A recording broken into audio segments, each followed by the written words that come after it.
Mesdames et messieurs internautes de Dabarou TV, bonjour et bienvenue dans ce numéro de votre émission Déballage.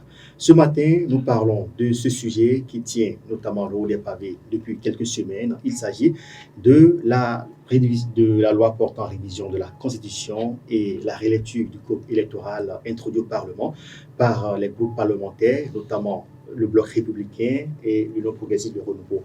Il y a quelques jours, les députés du parti politique Les Démocrates ont également introduit la proposition de loi portant modification justement, portant relecture de ce code électoral. Et ce matin, nous en parlons sur ce plateau avec mes invités déjà installés. À ma gauche, Donatien Niglé. Il est journaliste, analyste politique. Donatien, bonjour. Bonjour Ismaël. Merci de répondre à notre invitation. C'est moi. En face de vous, Edouard Adodé, journaliste promoteur du quotidien Le Grand Regard. Edouard, bonjour. Bonjour Ismaël Balou. Merci également de répondre à notre invitation. C'est un plaisir. Je vous le disais à l'entame de cette émission, nous allons parler justement de cette proposition de loi introduite par les députés du parti politique Les Démocrates. Cette proposition concerne notamment la relecture du code électoral. Et dans cette proposition, ils ont introduit plusieurs points, notamment la réduction du coût concernant la caution électorale, la réduction du pourcentage de levée de sièges par les partis et justement la correction de la liste électorale. Je commence par vous, Donatien Niglé. Cette proposition est faite par le groupe parlementaire Les Démocrates à la suite de l'EPR, de l'UP Le Renouveau et du Bloc républicain. Alors, quelle analyse faites-vous déjà de cette proposition de loi de ce groupe parlementaire de l'opposition? Donc d'abord, il faut deux choses. La première chose, c'est l'intention. Le fait déjà d'accepter également de participer à ce débat. Et les députés du Parti des démocrates pouvaient décider, par exemple, de se retirer et bloquer, gangréner un peu la machine. Donc ça, c'est déjà un pas important dans le processus parce que ça participe à une sorte de globalité dans le débat. Donc moi, je pense que pour ça, on peut déjà les féliciter pour cette disponibilité. Parce que le chef d'État, en les rencontrant, avait souhaité qu'ils reviennent avec leurs propositions. Et ça a été fait. Je pense que c'est mieux que le boycott, qui est l'apanage généralement des opposants dans mon pays. Maintenant, sur le fond, par rapport aux différents aspects que vous soulevez, il y a des aspects sur lesquels moi, je peux dire que je ne suis pas d'accord. Et des aspects que je peux partager également. C'est vrai que lorsqu'on a entendu parler de la caution tant pour les élections passées, beaucoup avaient crié. Mais ça n'a pas empêché d'aller aux élections. Et ça fait que pour certains acquis, on peut maintenir ces cautions-là. J'ai eu dit également que les démocrates sont contre le quitus fiscal. Demande la suppression. La suppression du quitus fiscal. Et je crois que l'ensemble des Béninois doit pouvoir dire que ce n'est pas une bonne idée. Ce n'est pas une bonne idée parce que pour la plupart du temps, les lois qu'on applique aux populations à la base sont des lois votées au Parlement et promulguées par le chef de l'État. Si déjà le citoyen ordinaire que je suis doit payer, par exemple, tout ce qu'il y a comme impôt sur le foncier, tout ce que vous avez, et que quelqu'un qui me représente et qui décide du vote des lois peut demander à ce que des citoyens, un jour, seront dans une position où ils peuvent voter des lois, mais qui ne soient pas à jour vis-à-vis du fisc, je pense que les démocrates, à ce niveau, n'ont pas vu juste. Et il faut pouvoir le leur dire pour dire il y a des acquis qu'on obtient de façon difficilement. Et lorsque vous l'avez essayé une fois et que c'est bon, et vous savez que c'est pour la bonne cause, il ne faut pas reculer, il ne faut pas regarder le processus. Il faut avancer. Et je pense qu'il faut maintenir le quitus fiscal pour permettre à notre caisse, la caisse nationale, de se porter bien pour que le Béninois qui parle au nom du peuple soit un Béninois digne de parler, qui ne soit pas un Béninois qui se reporte des choses, mais qui se retrouve dans une position de député, immunité parlementaire, qui dit tout, et quand il quitte le Parlement, il commence à se comporter comme nous. Je pense que sur ce point, il y a problème, et je pense qu'ils n'ont pas bien choisi. Mais sur les autres aspects, on peut tenter de dire, d'accord, on peut voir. Maintenant, ce que je souhaite dans tout ça, c'est que maintenant que c'était le Bloc républicain, nous parlons bien sûr de la relecture du code électoral. Nous ne parlons pas de la révision de la Constitution. Oui. Si les formations politiques présentes au Parlement peuvent essayer de fusionner les différentes propositions pour dégager une seule proposition, ça va nous éviter l'inquiétude que les populations ont à la base. Ça va faire que la classe politique va s'accorder. Ça peut nous amener à toucher. Parce que j'ai suivi par exemple l'ancien président à Messerete qui a dit que depuis 1990, ils ont dit qu'on peut toucher à tous les aspects, même de notre constitution, sauf qu'il y a des endroits qu'on ne doit jamais toucher. Donc, si la relecture du code électoral peut nous permettre de régler pour une fois pour de bon, allons-y. Et je pense qu'il n'y a pas de problème. Mais ne rêvons pas de retirer des pièces comme le quitus fiscal. Non. Edouard Adodé, Noureno Tchadé, en introduisant cette proposition de loi au Parlement, dit que voilà, cette proposition vient régler le problème de l'inclusivité des élections, de la transparence, de la paix dans le pays. Où est-ce que vous êtes d'avis à travers toute cette proposition introduite par les députés du Parti les démocrates? Bon, je pense bien que ce qui est proposé ne manque pas de pertinence. Mais avant d'aller sur les propositions, je tiens à opiner sur la forme ou la manière dont les choses se sont passées pour que cette proposition ne parvienne à l'Assemblée nationale. J'ai été un peu déçu par le comportement des démocrates. Je ne suis pas un militant, je ne suis pas un politicien, mais dans ma posture d'analyste, d'observateur de la vie publique, la manière dont les choses se sont déroulées au sein de ce parti me donne l'impression qu'il y a de l'impréparation autour de cette loi. Parce que ils ont envoyé dans un premier temps un mémorandum au chef de l'État qui a été d'ailleurs publié également sur les réseaux un peu partout. Mais quand vous voyez la proposition qui finalement est parvenue à l'Assemblée nationale, il n'y a pas photo entre le mémorandum envoyé au chef de l'État et la proposition. Des choses ont évolué en son temps. Et regardez le timing du dépôt de la proposition. C'est le jour de l'ouverture, à quelques heures de l'ouverture de la plénière, de la session extraordinaire convoquée par le président de l'Assemblée nationale, que les députés du parti, les démocrates, ont déposé cette proposition de loi. Ce qui, pour moi, semble laisser comprendre qu'au sein du parti, il y a de l'impréparation. Puisque, normalement, depuis la rencontre avec le chef de l'État, au lendemain de cette rencontre, les choses doivent aller beaucoup plus vite. Regardez la célérité avec laquelle les choses sont traitées au niveau des autres partis, les deux partis représentés à l'Assemblée nationale. Je parle de l'UP, l'UP Le Renouveau, qui a fait aussi une proposition à travers le député Aké Natondé. Il y a également le Bloc républicain qui est porteur du projet de révision, de la proposition de révision de la Constitution. Je vois qu'il y a de la célérité autour de ce qui se passe au niveau, mais il faudrait que les démocrates cessent avec cette impréparation et qu'on se prenne au sérieux par rapport à ce qu'on propose. Et revenons maintenant au contenu de la proposition. Le premier aspect dont on parlait tout à l'heure, c'est le quitus fiscal. Je pense bien que si j'ai écouté beaucoup de personnes là-dessus, notamment le président du groupe parlementaire Les Démocrates, Noureno Tchadé, qui a expliqué que l'esprit qui est derrière cette proposition n'est pas la suppression en réalité du quitus fiscal, mais au regard des contraintes, au regard des difficultés d'obtention, de délivrance de ce quitus à l'approche des élections, le mieux c'est d'aller beaucoup plus, parce que cela pénalisait beaucoup d'éventuels candidats au cours des élections passées. Des gens qui ont un bon profil pour être candidats se sont vus récaler juste parce que le quitus n'était pas sorti à temps. Donc, puisque nous n'avons pas encore un système performant pour la délivrance, ce parti estime que le mieux c'est de sauter ce verrou. Mais quand on va au-delà pour voir qu'est-ce que cela nous apporte, quel est l'avantage du quitus fiscal, je pense bien que je suis d'avis avec Dorancien Diré que ce serait une erreur de pouvoir supprimer le quitus fiscal des dispositions que les candidats doivent prendre avant d'aller à une élection dans notre pays. Parce que, comme Diré vient de le rappeler, ils sont les représentants du peuple.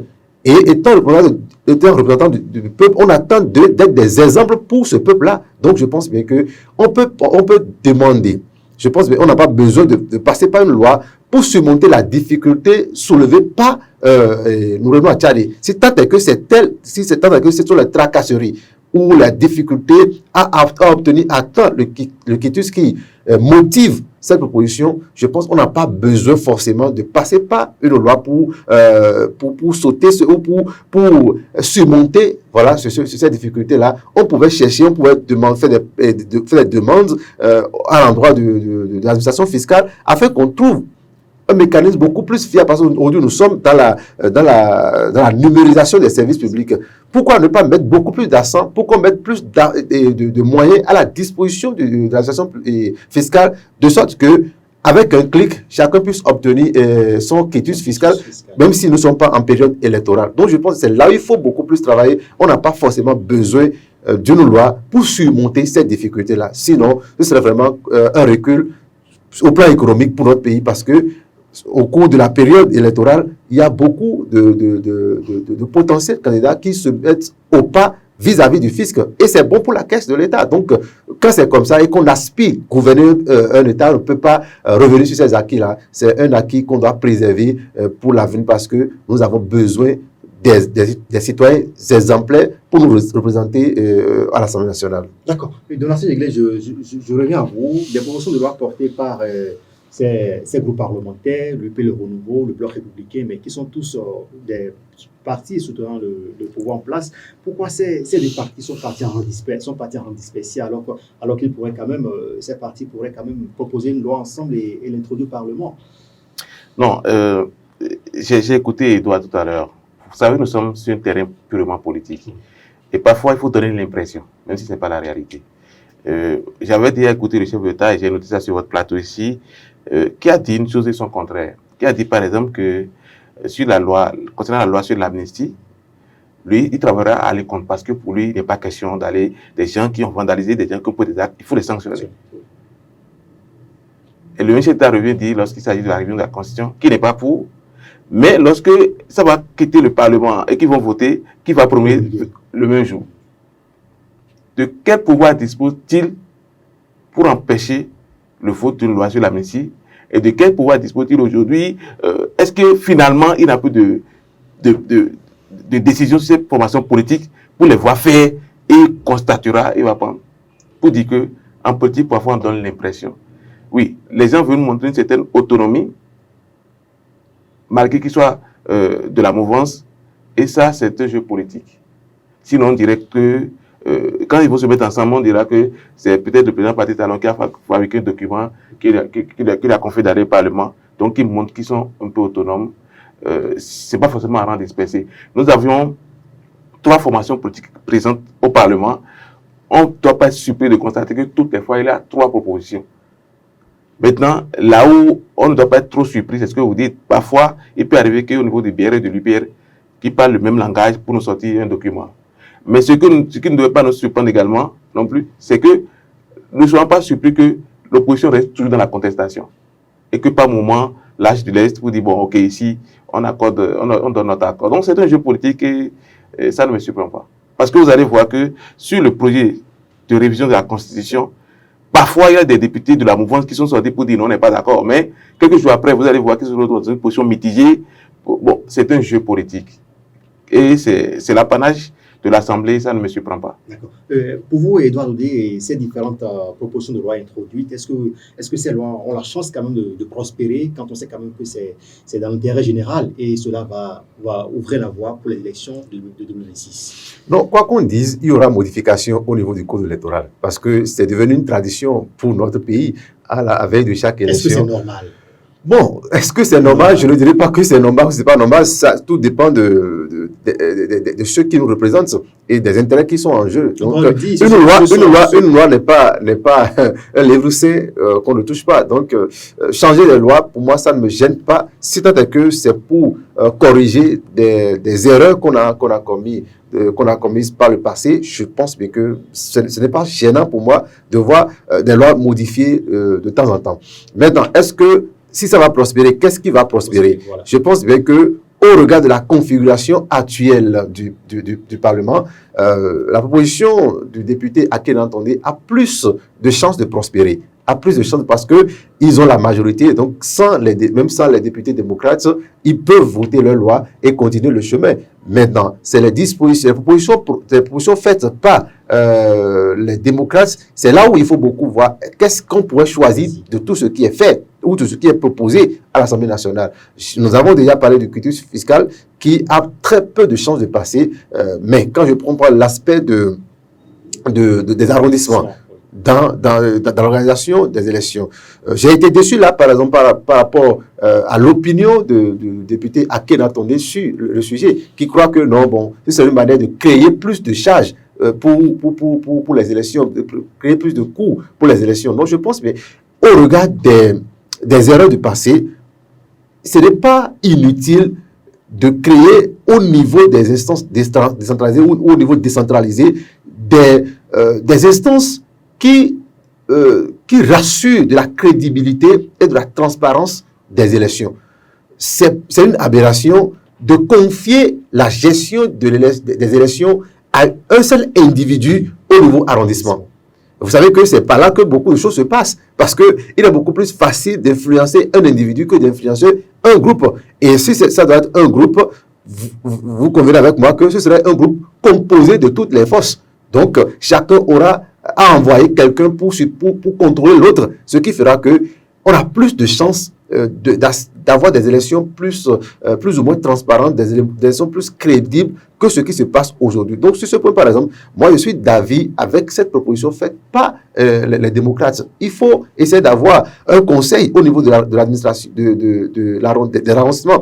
Ben, si déjà, au niveau étatique, c'est un conseil qui gère, le conseil électoral qui gère, on doit pouvoir avoir le même schéma jusqu'au niveau des villages même. On doit pouvoir avoir cela. Mais laisser les résultats ou confier la gestion à une seule personne, je pense que c'est un piège. Et si aujourd'hui la mouvance ne veut pas qu'on aille dans ce sens, c'est parce que la mouvance sait certainement que cela ne les arrangerait pas. Parce que aujourd'hui, étant majoritairement représentés au niveau de la Sénat, ils auront la facilité de désigner qui veut pour la coordination au niveau des arrondissements. Donc, sur ce point, par exemple, moi, je suis pleinement d'avis avec, de même par rapport à la réduction de la caution. C'est bien, parce qu'au départ, moi, j'ai critiqué cette disposition. Nous ne sommes pas dans une plutocratie où c'est seulement les riches qui doivent prétendre diriger le pays. On peut ne pas être riche et avoir de très bonnes intentions, de bonnes idées pour diriger sa nation. Donc, il ne faudrait pas que l'argent soit un moyen d'exclusion dans l'organisation des élections dans notre pays. Moi, je pense que c'est vrai que l'argent ne doit pas être un baromètre pour empêcher les gens. Parce que normalement, quand on prend le Parlement, dans tous les pays, normalement, ce qui doit se passer, on doit retrouver toutes les catégories. Même les vendeuses de tomates peuvent se constituer, s'arranger pour avoir un représentant là-bas, pour défendre leur cas. Maintenant, si l'argent doit être une barrière, moi, je pense qu'également, on peut essayer. Là, on peut essayer. On peut essayer de faire quelque chose. Au niveau des arrondissements, comme il a dit, si on veut opter pour la transparence, on doit faire l'option de mettre en place des conseils. Et ça doit être le reflet du Parlement. Parce que hier, on a eu un Parlement monocolore qui a dit qu'il pouvait foncer guidon en l'air, tête dans le guidon. Mais finalement, ce Parlement a commis des erreurs aujourd'hui qui nous obligent à faire aller à la relecture du code électoral. Donc, aujourd'hui, pour réduire les erreurs, il faut permettre à toutes les tendances d'être là pour que le débat contradictoire ait lieu. C'est l'absence du débat contradictoire qui nous avait amené à aller plus vite et avec beaucoup d'erreurs. Donc, moi, je pense qu'aujourd'hui, c'est une occasion. Si on fait l'option de la transparence, c'est une option. Et déjà, vous avez vu le chef de l'État, quand Eric Ondete a souhaité que l'honorable a souhaité qu'il puisse trouver la formule pour dégager un pignon de la mouvance ou passer. Il a dit non. Au niveau de la Sénat, tout à fait. Au niveau de la Sénat, le chef d'État a dit non. Et il s'est surpris de constater qu'on lui fasse une telle proposition. Si au niveau de l'arrondissement, on peut essayer de revoir la copie, ça permettra quand même aux opposants, dans leur ensemble, de se dire, nous avons également un œil là. Parce que la dernière fois, quand ils ont déposé, les opposants ont tenté de saisir la Cour constitutionnelle, on leur a dit d'amener les rapports de la base que nous sommes. Ça a été un peu difficile. Et tout le monde sait que l'opposition n'a pas les moyens d'avoir des représentants un peu partout. Et là encore, c'est la mouvance qui a ces moyens-là. Quand c'est comme ça, on est loin de l'option de la transparence et ça peut être fatal pour, généralement, les plus faibles. Sur la question justement de la Sénat où l'opposition a souhaité qu'elle ait un représentant au niveau du Conseil électoral, pour vous, est-ce que déjà ce parti n'exprime pas son inquiétude pour les élections de 2026 à venir?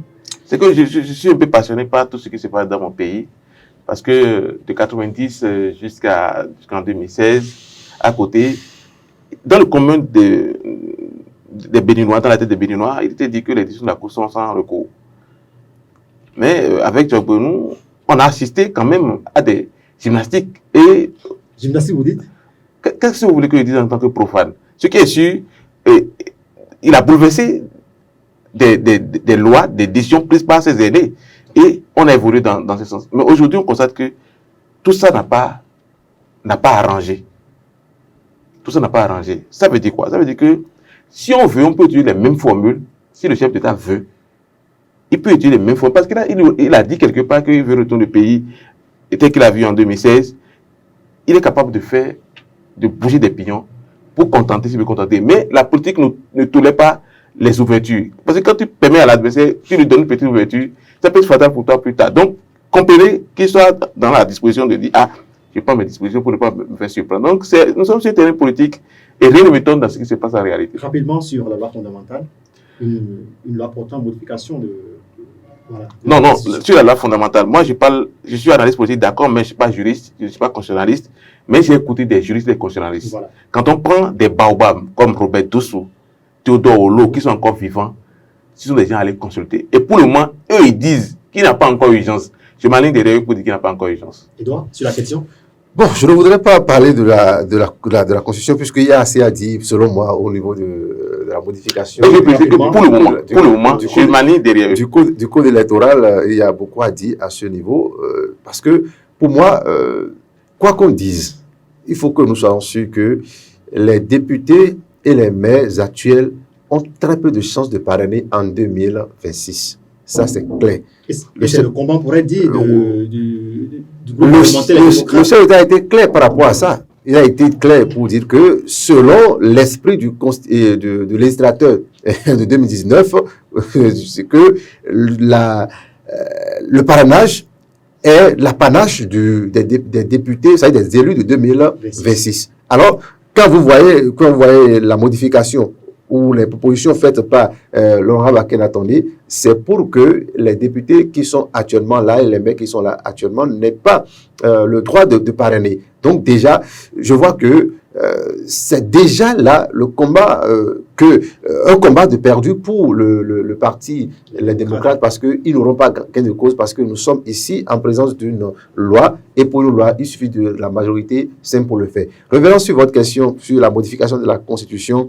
Je suis toujours déçu par rapport à l'attitude des démocrates. Parce que moi, je préfère qu'on me donne des raisons, des raisons pour lesquelles on ne doit pas modifier la Constitution, que de dire que ce n'est pas urgent, on attend, c'est après 2026. Pour moi, ce n'est pas un argument. Pourquoi après 2026? Est-ce que ce qu'on crée en 2024, est-ce que c'est vraiment pertinent? Est-ce que la crainte là est justifiée? Puisque aujourd'hui, tous sont d'accord que les propositions faites par le député Hassan Sebou ne remettent pas en question les fondamentaux de notre Constitution, notamment le nombre de mandats, notamment la limitation d'âge et la forme de la République.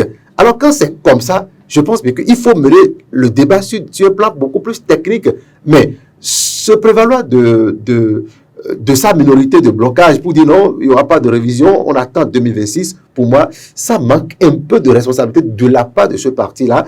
J'aurais souhaité qu'on fasse des débats sur des propositions.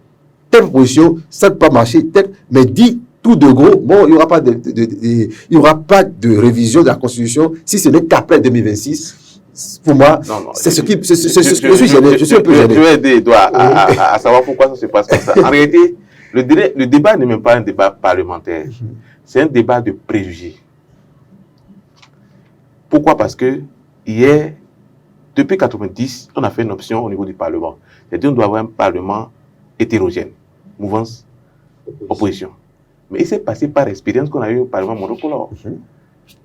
Motif d'inquiétude. Et lorsque vous descendez dans la sous-région, vous voyez un peu ce qui se passe. Le dernier cas, c'est le cas du Sénégalais, où à quelques jours du lancement de la campagne, il a reporté. Il reporte, il fait tout. La présidentielle. Il y a problème. Quand vous allez en Côte d'Ivoire, qu'est-ce qu'Alassane Ouattara n'a pas dit pour dire que non, il ne fera pas un troisième mandat? Nous sommes en train de vivre un deuxième mandat encore là. Nous sommes attends, j'ai dit, c'est préjugé. Non, c'est préjugé. Attendez, le bien fondé, c'est préjugé. Les démocrates savent avec précision que les propositions de Hassan Sebou sont fondées. Jusqu'ils ont peur que demain, on trouve d'alibi Mais est-ce qu'il y a de quoi justifier ces alibis? C'est ça la question. C'est pour ça que je vous remonte dans la sous-région, vous faites savoir que... Non, ce qui se passe dans la sous-région, oui. je suis avec une attention particulière Oui. ce qui se passe dans la sous-région. Mais je vois que le Bénin ne se trouve pas dans le même schéma. C'est ça ce que je vous dis. Et je vous dis que ce n'est pas un débat technique, c'est un débat de préjugés. Ils ont en tête qu'à la moindre erreur, ça peut arranger le président Patrice Talon, qui continue de calmer que lui ne veut pas d'un troisième mandat. Et quand quelqu'un a déjà dit je ne veux pas d'un second mandat, vous avez dit non. Effectivement, les tests ne permettaient pas d'aller.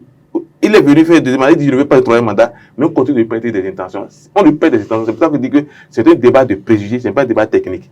Voilà. Non, il faut que le débat soit beaucoup plus technique. On va revenir sur la question. Parce que moi, je ne vois pas ce qui justifie ces préjugés. Si on connaît déjà ce qui est proposé dans la révision, on doit pouvoir opiner sur ce qui est proposé et non sur des préjugés. Et lorsque vous parlez de minorité de blocage, oui. Et que par ailleurs, on entend d'anciens présidents de Cour constitutionnelle dire qu'il n'y a aucune urgence.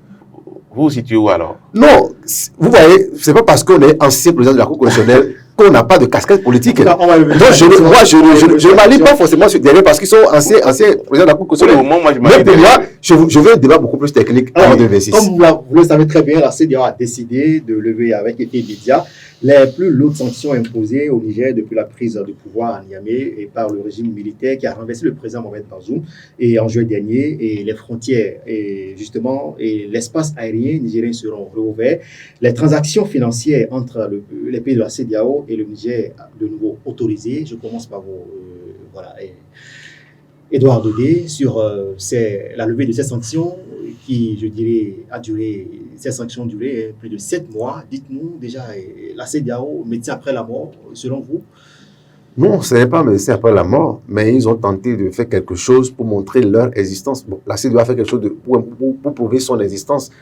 Je ne suis pas surpris par cette décision finale parce que déjà à la prise des sanctions, on ne voyait pas en quoi ces sanctions constituent des contraintes pour les pouvoirs militaires qui se sont installés à la tête de ces pays-là. C'était des sanctions qui étaient beaucoup plus contre les peuples et non contre les putschistes.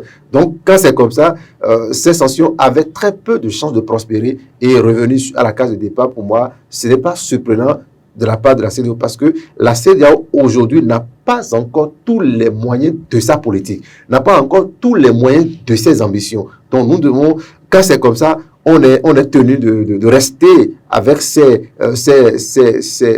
décisions qui ressemblent un peu à la danse de Chomois qu'on appelle le Tipenti. On va devant, on revient en arrière.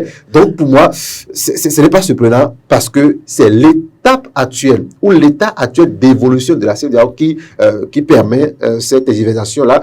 Donc avec le temps, peut-être que ça va s'arranger, mais ça ne doit pas être... il ne faut pas que ce soit érigé en pratique ou en tradition au sein de l'espace CEDEAO. On doit pouvoir avoir des règles claires et qu'on doit appliquer sans avoir d'atermoiement lorsque nous appliquons ces règles-là. Sinon, cela réduit la crédibilité de l'organisation.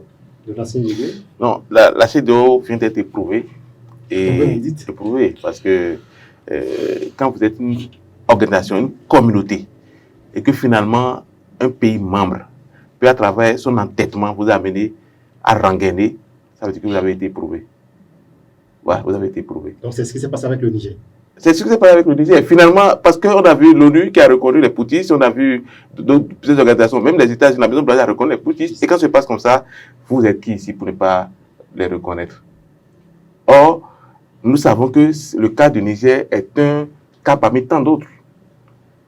Ce qui s'est passé, c'est que moi, en tant que Béninois, je ne ferai pas la même lecture que tout le monde. Il faut dire que le président béninois a vite compris à un moment donné, et ouvertement, quand je dis ouvertement, je pèse bien les mots, il n'a quand même pas dit, revoyons notre position. Donc aujourd'hui, la CEDEAO a rejoint le président Patrice Talon, et c'est tant mieux.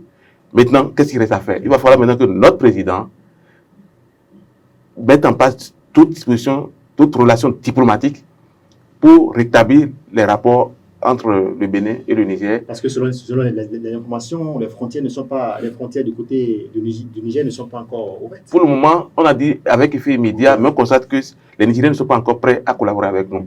Et nous savons que nous sommes intimement liés et que nous avons l'obligation de revoir ce mariage qui doit survivre. Sans ça, c'est que ce serait fatal pour nos économies. C'est pas bon. Parce que de l'autre côté, il y a de l'espoir pour le Niger, les pays de l'AES, mais et ça encore, ça rend la tâche difficile à la CEDEAO. Et ça m'amène à confirmer que la CEDEAO a été éprouvée. Parce que le challenge aujourd'hui de la CEDEAO, c'est de tout faire pour ramener ces 3 pays au sein de la communauté, ce qui ne sera pas un exercice facile. Mais je pense que il faut que chacun tire le travail de son côté. Maintenant, nous avons plus à faire dans ce débat-là que les autres pays qui nous accompagnent. Parce que vous avez vu, le Togolais, il est tranquille dans son coin. Tout à fait, et pourtant, il se réclame de la communauté. Voilà. Et aujourd'hui, on pourrait dire qu'il collabore avec ces pays aujourd'hui. Tranquillement. Voilà. Alors que ce n'est pas les mêmes rapports qu'on avait. Donc, le président Patrice doit continuer par ce qu'il a commencé pour qu'un jour, les Nigériens et les Béninois se retrouvent dans la même ambiance. Parce que ce qu'on ne dit pas, il y a beaucoup de Nigériens qui ont été rappelés, et beaucoup de services en difficulté chez nous. Edouard Dodé, quelle sera désormais la relation entre la CEDEAO et ces pays désormais de l'AES? Bon, ces pays de l'AES, je suis toujours dubitatif quand je les considère comme déjà une communauté, parce qu'une communauté à 3, c'est difficile avec des pays enclavés. C'est une ambition de créer une communauté avec 3 pays, mais c'est une communauté qui a très peu de chances de prospérer, parce qu'arriver jusqu'à frapper leur propre monnaie, tout ça, c'est des choses qui demandent beaucoup de temps et beaucoup de moyens, tout ça. Le mieux, c'est de rester ensemble. Et je pense bien que ce ne serait pas impossible pour la CEDEAO de ramener le Niger, le Burkina Faso et le Mali dans le giron de la CEDEAO, même si ce retour va amener la CEDEAO à revoir un peu ses statuts, ses règlements pour savoir, pour se donner d'autres limites. Parce que nous voyons sur certains sujets, la CEDEAO est pratiquement inefficace. Quand c'est comme ça, il faut revoir les choses. Et je suis pleinement d'accord avec Patrice Talon qui dit que pourquoi ne pas aller dans le sens que, bon, on ne se prononce plus sur les putschs, ce serait l'affaire des États et non l'affaire de la communauté. Parce que c'est un peu comme une bagarre entre femme une femme et son époux dans leur maison. Le voisinage n'a pas grand-chose à faire pour régler ce problème-là. Ça finit toujours à se régler à l'interne du foyer. Donc, la CEDEAO serait obligée d'aller à ce sens-là, dans ce sens-là, et faire des propositions du genre à ces pays. Ce qui ne voudra pas dire forcément que c'est une ouverture pour toutes sortes de coups d'État dans notre pays, dans l'espace. Si on peut par la suite proposer des alternatives comme ce qui a été fait au Niger, vous n'êtes pas sans savoir que c'est le pouvoir militaire en place qui a mis dans la constitution malienne que tous ceux qui seront auteurs de putsch, de coups d'État, c'est devenu imprescriptible. C'est-à-dire, lorsque vous êtes auteur, à tout moment, on peut vous poursuivre. Donc, je pense qu'on peut imposer ce genre de dispositions aux États de la CEDEAO pour espérer avoir plus de calme, de stabilité dans la sous-région. Mais il faudrait que la CEDEAO redéfinisse ses prérogatives, ses limites vis-à-vis des États pour que la communauté puisse survivre autour de ce qui est essentiel. Avant ces propositions, justement, Edouard Dodé, c'est la fin de cette émission. Votre mot de la fin. Bon, je vous remercie beaucoup pour ce plaisir, pour cette considération que vous avez pour... Au titre de cette année 2024. Pardon? C'est le premier rendez-vous avec vous sur ce plateau, oui. Au titre de cette année. Je ne voudrais pas me lancer dans la tradition des vœux, je sais ce que vous voulez dire, mais je sais que cette année sera ce qu'elle sera pour chacun de nous, que le ciel nous accorde la force et le courage d'avancer. Donatien Diglé, 30 secondes pour conclure. Oui, 30 secondes, je voudrais souhaiter qu'il y ait une fusion au niveau des propositions de loi, au niveau de notre Parlement. Nous avons 3 tendances, que les 3 tendances arrivent à nous sortir un document de consensus. Et je voudrais aller au niveau de la CEDEAO pour demander à la CEDEAO de revoir son fonctionnement. Et ces tests pour éviter de se ridiculiser. Parce que ce que moi j'ai vu là, c'est un peu ridicule. La fermeté avec laquelle on a voulu demander aux Nigériens de revoir. Et finalement, la manière dont on a fléchi pour parler de lever des sanctions avec les médias, ce n'est pas bon pour l'image de la CEDEAO. À l'avenir, il faut revoir pour que ça ne soit pas ainsi. Sinon, ça ne donne pas une force à la CEDEAO. D'autres pays peuvent emboîter le pas au Niger et dire jurisprudence. Ce n'est pas bon. Donc, il faut travailler à ce que ça n'arrive plus. Ce n'est pas bon et il va falloir que la CEDEAO travaille pour ne plus en arriver à cette étape-là. Terminus, tout le monde descend. Merci de nous avoir suivis. Merci à mes invités. Donatien Diglé, Edouard Dodé, merci d'être venu sur ce plateau. Merci. Ensemble, on a parlé justement de cette proposition de loi modificative de la loi fondamentale et aussi de la relecture du code électoral avant les élections de 2026. On a également parlé de cette levée des sanctions annoncée par la CEDEAO à l'encontre du Niger suite au coup d'État survenu en juillet 2023. Ce sera tout. Merci de nous avoir suivis. Merci aux équipes de réalisation, Chérivine Kora, Sabu Chabé Adamo, Kurt Zamba, Aimons Noussou, portez-vous bien et à très bientôt.